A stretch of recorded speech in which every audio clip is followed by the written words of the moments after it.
नमस्ते दोस्तों।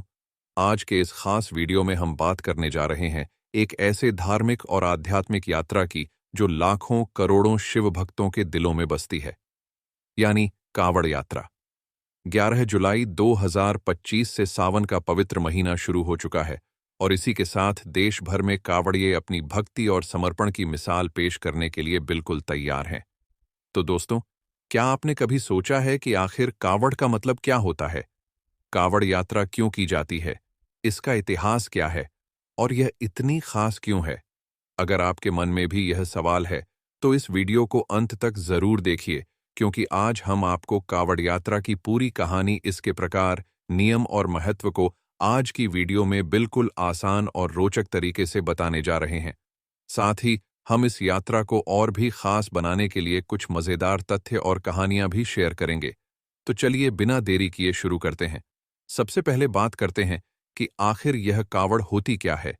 कावड़ एक संस्कृत शब्द है जिसका अर्थ है एक खास तरह का उपकरण या ढांचा जो आमतौर पर बांस या लकड़ी से बनाया जाता है। इसे कंधे पर रखा जाता है और इसके दोनों सिरों पर दो जल पात्र यानी कलश लटकाए जाते हैं। इन कलशों में पवित्र गंगा जल भरा जाता है, जिसे कावड़े दूर दराज के पवित्र स्थानों से लाकर अपने स्थानीय शिव मंदिरों में भगवान शिव के शिवलिंग पर चढ़ाती हैं। लेकिन दोस्तों, कावड़ सिर्फ एक बांस का ढांचा नहीं है। यह भक्ति, समर्पण और आस्था का भी प्रतीक है। यह वह माध्यम है जिसके जरिए शिव भक्त अपने मन, शरीर और आत्मा को भगवान शिव के चरणों में समर्पित करते हैं। कावड़ को कंधे पर रखकर चलना केवल शारीरिक मेहनत नहीं, बल्कि एक आध्यात्मिक तपस्या है जो भक्त को भगवान के और करीब ले जाती है। अब सवाल आता है कि आखिर यह कावड़ यात्रा शुरू कैसे हुई? इसके पीछे की कहानी क्या है? तो चलिए आपको ले चलते हैं पौराणिक कथाओं की दुनिया में। पौराणिक मान्यताओं के अनुसार कावड़ यात्रा की शुरुआत समुद्र मंथन के समय हुई। जब देवताओं और असुरों ने मिलकर समुद्र मंथन किया तो उसमें से कई रत्न निकले, लेकिन साथ ही निकला हलाहल विष, एक ऐसा जहर जो सारी सृष्टि को नष्ट कर सकता था। उस समय भगवान शिव ने अपनी दया और करुणा से उस विष को अपने कंठ में धारण कर लिया। इस वजह से उनका गला नीला पड़ गया और उन्हें नीलकंठ के नाम से भी जाना गया। लेकिन दोस्तों, उस विष की गर्मी इतनी तेज थी कि भगवान शिव का शरीर तपने लगा। उन्हें ठंडक और शांति देने के लिए देवताओं ने गंगा जल को सबसे शुद्ध और ठंडा माना। गंगा जल से शिवलिंग का अभिषेक किया गया, जिससे भगवान शिव को राहत मिली और यहीं से कावड़ यात्रा की परंपरा शुरू होती है। मान्यता है कि गंगा जल से शिव का अभिषेक करने से न केवल भगवान प्रसन्न होते हैं, बल्कि भक्तों की मनोकामनाएं भी पूरी होती हैं। एक अन्य कथा के अनुसार भगवान परशुराम ने सबसे पहले कावड़ यात्रा शुरू की थी। उन्होंने गंगा जल लाकर भगवान शिव का अभिषेक किया, जिससे शिव को विष के प्रभाव से राहत मिलती है। इसके अलावा कुछ कथाओं में यह भी कहा जाता है कि भगवान राम और रावण ने भी गंगा जल से शिवलिंग का जला अभिषेक किया था, जिसने इस परंपरा को और मजबूत किया। आज के समय में दोस्तों, कांवड़ यात्रा उत्तर भारत, खास करके उत्तर प्रदेश, हरियाणा, राजस्थान, बिहार और दिल्ली में बहुत प्रसिद्ध है।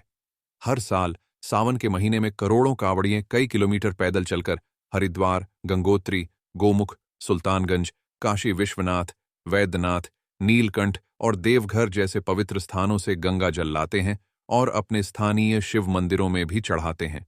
दोस्तों, कांवड़ यात्रा सिर्फ एक तरह की नहीं होती। यह भक्तों की श्रद्धा और सामर्थ्य के आधार पर अलग अलग प्रकार की होती है। आइए आपको इनके बारे में बताते हैं। पहली, डाक कांवड़। इस प्रकार की यात्रा में 15 से 20 भक्तों का समूह एक साथ हरिद्वार या फिर किसी अन्य पवित्र स्थल पर जाता है। वहां गंगा स्नान और पूजा अर्चना के बाद गंगा जल भरकर तेजी से अपने गंतव्य की ओर लौटता है। इस दौरान भक्त बारी बारी से कावड़ को कंधे पर उठाते हैं।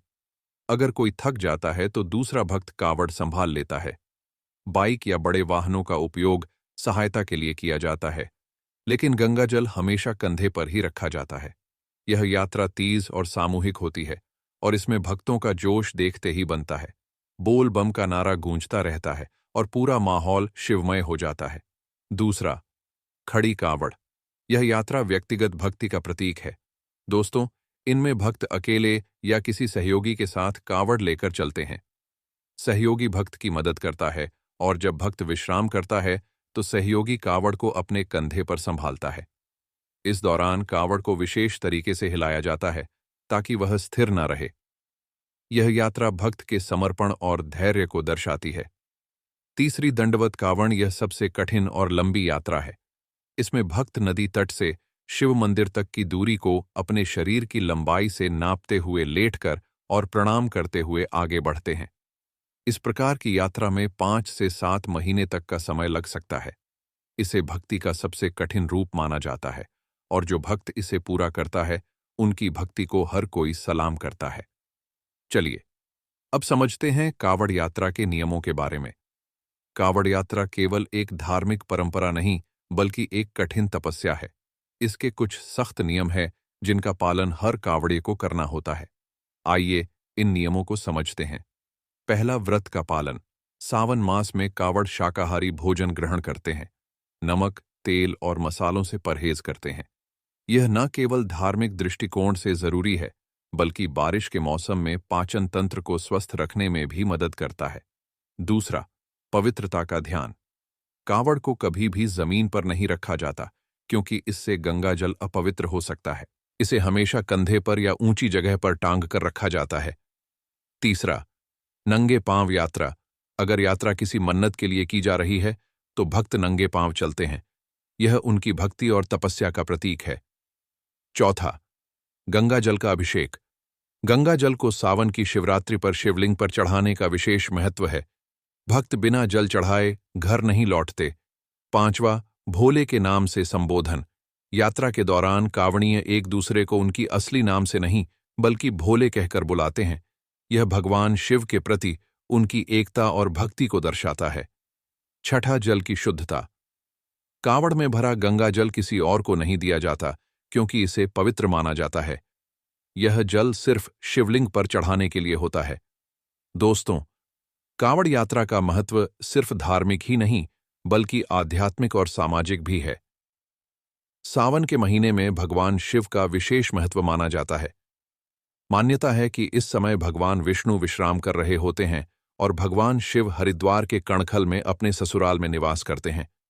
इसीलिए भक्त हरिद्वार, गंगोत्री, गोमुख, सुल्तानगंज, काशी विश्वनाथ, वैद्यनाथ, नीलकंठ और देवघर जैसे पवित्र स्थलों से गंगा जल लाकर अपने स्थानीय शिव मंदिरों में चढ़ाते हैं। इस यात्रा का एक खास पहलू यह भी है कि यह भक्तों के बीच एकता और सामुदायिक भावना को बढ़ावा देती है। कावड़ी एक दूसरे की मदद करते हैं, साथ में नारे लगाते हैं और शिव भक्ति में डूबे रहते हैं। कावड़ को फूलों, घंटियां और रंग बिरंगे कपड़ों से सजाया जाता है जो इस यात्रा को और भी आकर्षक बनाता है। सावन का महीना और कावड़ यात्रा काफी मनमोहक दृश्य पैदा करती है। बात करें सावन के महीने की तो यह बारिश का मौसम होता है और इस दौरान सूर्य की रोशनी कम होने की वजह से हमारा डाइजेशन भी थोड़ा धीमा हो जाता है। ऐसे में कावड़ यात्रा के दौरान शाकाहारी और हल्का भोजन करना न केवल धार्मिक दृष्टिकोण से महत्वपूर्ण है बल्कि हमारे स्वास्थ्य के लिए भी फायदेमंद है। साथ ही इस यात्रा में पैदल चलना, ब्रह्मचर्य का पालन करना और शिव के नाम का जाप करना भक्तों की शारीरिक और मानसिक शुद्धता को बनाए रखता है। चलिए अब जानते हैं कावड़ यात्रा से जुड़े कुछ रोचक तथ्य जो इसे और खास बनाते हैं। क्या आप जानते हैं कि कुछ कावड़ियां अपनी कावड़ को इतना सजाते हैं कि वो 10 से 15 फीट ऊंची हो जाती है? इसे छोटी कावड़ नहीं बल्कि जटाधारी कावड़ कहा जाता है जो भगवान शिव के जटाओं का प्रतीक होती है। कई कावड़ियां अपनी मनौती पूरी होने पर डबल डेकर या ट्रिपल डेकर कावड़ लेकर चलते हैं जिसमें कई स्तरों पर कलश रखे जाते हैं। यह देखने में जितना खूबसूरत होता है उतना ही वजनदार भी। कुछ भक्त अपनी यात्रा को और कठिन बनाने के लिए नियम के पेड़ के नीचे रुकते हैं क्योंकि नियम को शुद्ध और औषधीय माना जाता है। तो दोस्तों, कावड़ यात्रा सिर्फ एक धार्मिक परंपरा नहीं बल्कि एक ऐसी तपस्या है जो भक्तों को भगवान शिव के और करीब ले जाती है। चाहे वो एक डाक कावड़ हो, खड़ी कावड़ हो या दंडवत कावड़, हर प्रकार की यात्रा भक्तों के लिए एक कभी ना भूलने वाली यादें होती हैं। तो ये थी आज की वीडियो। अगर आपको आज की वीडियो पसंद आई हो तो इसे लाइक और शेयर ज़रूर करें और साथ ही चैनल को सब्सक्राइब करना बिल्कुल ना भूलें।